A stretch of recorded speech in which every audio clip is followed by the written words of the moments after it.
kerjaan. Alangkah baiknya kita semua menerapkan personal hygiene ini pada keluarga kita, sehingga keluarga Indonesia menjadi sehat dan tentunya akan menjadi cerdas kalau sehat. Kurang lebih begitu ya Ibu ya, Bapak-bapak. Next Pak. Tujuannya adalah pertama mampu mengenal, memahami, menghayati dan mengamalkan dalam kehidupan sehari-hari. Jadi biasakan Bu, biasakan kebersihan mulai dari diri kita sendiri. Kalau ibu-ibu mungkin anak-anak ibu ya, apalagi yang masih balita yang rentan gitu, usia-usia rentan. Next Pak. Personal hygiene punya beberapa prinsip. Yang pertama adalah sumber cemaran dari tubuh. Di antaranya adalah pencemaran yang penting diketahui. Pertama hidung. Biasanya kebiasaan kita dia, ya termasuk saya kalau lupa, suka colok-colok hidung kalau gatel.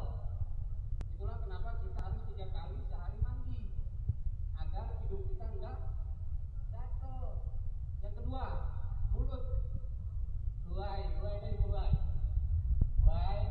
Bersihin muap ya kayak gitu, itu kan sumber kontaminasi. Terus yang ketiganya telinga. Mungkin bapak-bapak, ibu-ibu termasuk saya suka korek-korek kuping gatel, makanya ada pakai cotton bud ya. Jadi usahakan jangan pakai jari, pakai cotton bud. Sediakan selalu. Paling berapa duit sih ya 1.000 perak apa 2.000 perak lah, lumayan lah ya. Jadi untuk personal hygiene kita. Lalu yang keempatnya adalah kulit. Mohon maaf, mungkin ada di saudara kita, teman-teman kita yang ada gangguan kulit semacam ya kusta, eksim, panu. Nah, itu masalah tuh.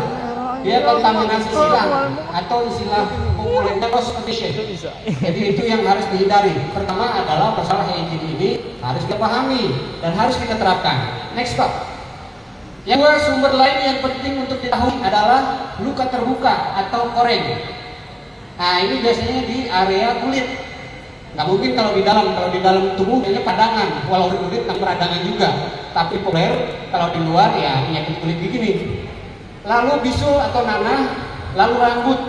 Itulah kenapa setiap penjamah makanan mandatori pakai hairnet atau mungkin pakai kerudung, tapi ya kerudung kali. Kita masuk pakai kerudung, besok pakai kerudung yang sama. Selain bau apa, juga dia rambutnya akan nempel. Jadi ganti, begitupun seragam. Jadi sekali pakai, besok jangan dipakai. Jadi harus paling nggak 2, buat fair. Next Pak.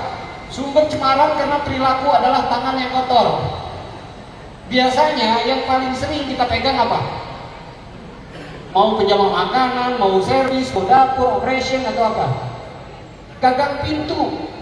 Jadi pastikan tangan kita bersih, karena kita selalu pegang gagang pintu. Itu yang paling sering mengkontaminasi makanan. Tanpa kita sadar ke warung makan, padahal kita pegang pintu mobil. Apa yang ada pintunya? Semua ada pintunya. Pasti tangan kita sering pegang handle pintu. Itulah kenapa handle pintu paling banyak bakterinya. Ingat ya Bu ya, kalau kita keluar rumah, keluar ruangan atau masuk ruangan, jangan lupa cuci tangan. Paling enggak pakai hand sanitizer lah. Walaupun ada beberapa kalangan yang mengatakan bahwa alkohol tidak sepenuhnya membunuh bakteri, tapi paling tidak meminimalkan kontaminasi tersebut. Terus batuk atau bersin percikan ludah. Biasa kita kan sering ya di tempat-tempat umum tuh bersin. Banyak kalangan orang yang bersin siapa Bu? Biar enggak. Nah, mungkin kalau istilah agamanya itu adab ya, lebih etika. Jadi pastikan kalau ibu bersin jangan atau pakai ini, jangan.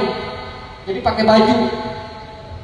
Ya bersin begitu. Itu bersin yang apa ya? Direkomendasikan. Yang bersihkan kita bersih begini ya, pakai tangan. Jadi pastikan besok lusa, karena udah dibekali induction personal hygiene ini, bersih di harus begini. Apalagi di jalan umum. Ibaratnya apa ya, malu kita ya. Lanjut, rambut dekat makanan. Pastikan ketika kita berdekatan dengan makanan, jauhi berdandan menyisir rambut. Kalau saya nggak ada rambutnya, sengaja aman berarti kan. Itulah alasannya kenapa saya dibotakin, biar aman. Biasa cari aman dulu. Lalu perhiasan yang dipakai, pastikan ibu-ibu, bapak-bapak yang mau masuk prosesi, yang mau masuk ke dapur, perhiasan lepas, karena bakteri itu akan bersarang di situ.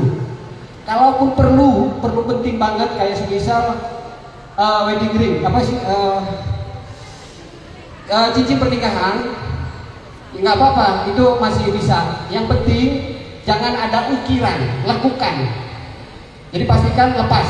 Ketika kita mau masuk ke dapur atau ke tempat kerja, harus ada loker. Di loker tersebut anting, giwang, gelang, cincin, mohon dilepas.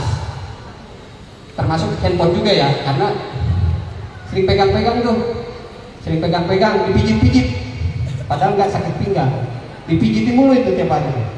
Pak, karena tidak ketahuan, ketidaktahuan, ada kalanya kita nggak tahu nih, tiba-tiba ada yang cecek, kan cecek susah itu Bu. Kalau serangga masih mungkin ada insect killer kan, kalau apa namanya tikus mungkin ada pembunuh tikus.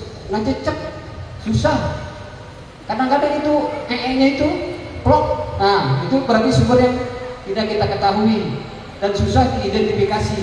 Ini cecek dari daerah mana kan susah tuh, ya kan? Belum dipahami dalam penggunaannya. Contoh, kita ada barang di store atau di gudang, kita nggak tahu nih barang apaan, entah chemical itu barang kimia, itu dekat dengan makanan, itu tidak boleh. Jadi kalau ada barang-barang kimia jauhkan.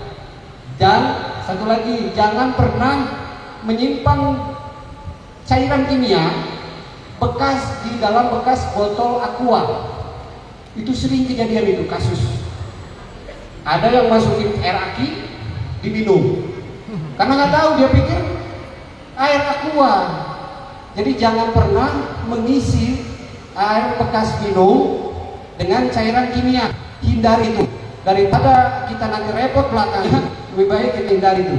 Kalau ada ini, jangan bilang saya. Selamat pasca itu, jangan pernah mengisi botol air apapun itu, entah aqua, entah apa, tumbler ya, tumbler, dengan cairan kimia. Itu sangat berisiko tinggi. Pastikan itu pernah dilakukan ya. Pastikan kalau cairan kimia pakai cairan kimia yang lain. Yang kedua, cairan kimia itu taruh di tempat yang sulit dijangkau dan pastikan kasih label. Ini paling dasar nih. Nanti ada MSDS dan sebagainya, itu nanti next ya. Ada ini nanti. Next Pak. Perlakuan yang perlu dikerjakan untuk mencegah pencemaran, yaitu tangan harus dijaga kebersihannya.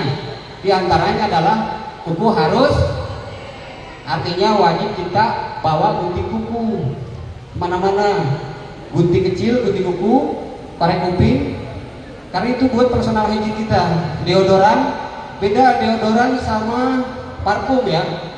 Kalau parfum berbenturan sama bau badan, tapi kalau deodoran biasanya mengandung tawas yang membunuh bakteri, yang mengusir bau apek. Sepatu ibu atau produk ibu bau apek, pakai deodoran aja, hilang tuh besoknya tuh, karena dia anti bakteri. Lalu